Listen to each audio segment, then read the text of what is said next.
एक बार भगवान बुद्ध ने शिष्यों को समझाया कि अगर कोई व्यक्ति किसी काम में सफल होना चाहता है तो उसे कड़ी मेहनत करनी होती है, लेकिन कड़ी मेहनत के साथ ही स्वभाव में धैर्य होना भी जरूरी है। कभी कभी लंबे समय तक मेहनत करने के बाद ही सफलता मिल पाती है। ऐसी स्थिति में व्यक्ति को धैर्य बनाए रखना चाहिए, वरना सफलता नहीं मिल पाती है। तो चलिए मैं आपको भगवान बुद्ध की कुछ कहानी सुनाता हूँ। गौतम बुद्ध से एक व्यक्ति ने कहा कि मुझे आपसे बहुत सारे प्रश्न पूछना है। बुद्ध ने कहा कि पहले 1 साल तक मौन रखो, फिर प्रश्न पूछना। अशांत मन में प्रश्नों की अधिकता रहती है। प्रश्नों की वजह से हम सही निर्णय नहीं ले पाते हैं। ऐसी स्थिति में कुछ मौन हो जाना चाहिए। मौन रहकर हालात समझेंगे तो मन को शांति मिल सकती है। इस संबंध में गौतम बुद्ध से जुड़ा एक प्रेरक प्रसंग प्रचलित है। जानिए ये प्रसंग। प्रचलित प्रसंग के अनुसार गौतम बुद्ध रोज अपने शिष्यों को उपदेश देते थे। बुद्ध के प्रवचन सुनने शिष्यों के साथ ही अन्य लोग भी पहुंचते थे। एक दिन जब बुद्ध प्रवचन दे रहे थे, तभी एक व्यक्ति पहुंचा और वह बोला कि तथागत, मैं आपसे बहुत सारे प्रश्न पूछना चाहता हूं। मेरा मन बहुत अशांत है। कृपया मेरे प्रश्नों के उत्तर दें ताकि मेरा मन शांत हो सके। बुद्ध ने उससे कहा कि मैं तुम्हारे प्रश्नों के उत्तर जरूर दूंगा, लेकिन तुम्हें 1 साल तक मौन धारण करना होगा। 1 साल के बाद तुम जो भी पूछोगे तुम्हें उसका उत्तर जरूर मिल जाएगा। उस व्यक्ति ने कहा कि 1 साल बाद आप मेरे प्रश्नों के अवश्य देंगे ना। बुद्ध ने कहा कि मैं अपनी बात का पक्का हूं, तुम्हें सारे प्रश्नों के जवाब दूंगा, लेकिन 1 साल बाद। बुद्ध की बात मानकर उस व्यक्ति ने मौन व्रत धारण कर लिया। धीरे धीरे वह मौन की वजह से उसका मन एकाग्र होने लगा, वह ध्यान में उतरने लगा। मन भी शांत होने लगा। उसके सभी प्रश्न खत्म होने लगे। 1 साल बीत गया। समय पूरा होने के बाद बुद्ध ने उस व्यक्ति से कहा कि अब तुम अपने सभी प्रश्न मुझसे पूछ सकते हो।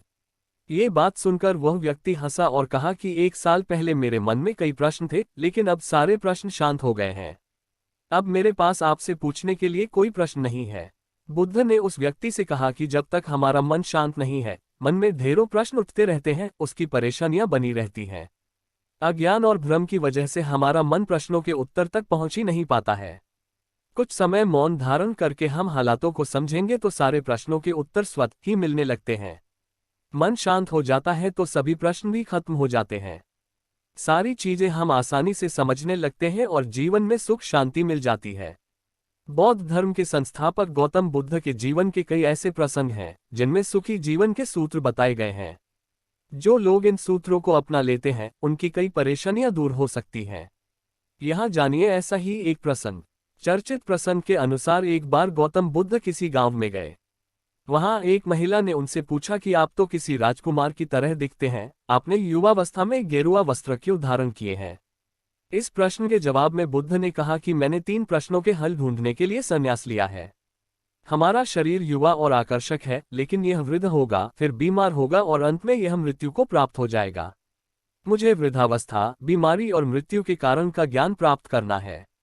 बुद्ध की ये बात सुनकर महिला बहुत प्रभावित हो गई और उसने उन्हें भोजन के लिए अपने घर पर आमंत्रित किया। जब ये बात गांव के लोगों को मालूम हुई तो सभी ने बुद्ध से कहा कि वे उस महिला के यहाँ न जाएं, क्योंकि उसका चरित्र अच्छा नहीं है। बुद्ध ने गांव के सरपंच से पूछा कि क्या ये बात सही है। सरपंच ने भी गांव के लोगों की बात को सही बताया।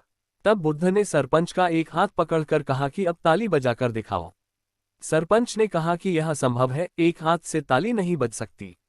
बुद्ध ने कहा कि ठीक इसी प्रकार कोई महिला अकेले ही चरित्रहीन नहीं हो सकती है। अगर इस गांव के पुरुष चरित्रहीन नहीं होते तो वह स्त्री भी चरित्रहीन नहीं होती। अगर इस गांव के सभी पुरुष अच्छे होते तो यह महिला ऐसी न होती। ये बातें सुनकर वहां खड़े सभी लोग शर्मिंदा हो गए। प्रसंग की सीख। इस प्रसंग की सीख यह है कि हमें दूसरों की गलतियां या कमियां नहीं देखनी चाहिए, बल्कि हमें खुद की गलतियों को और कमियों को सुधारने की कोशिश करनी चाहिए।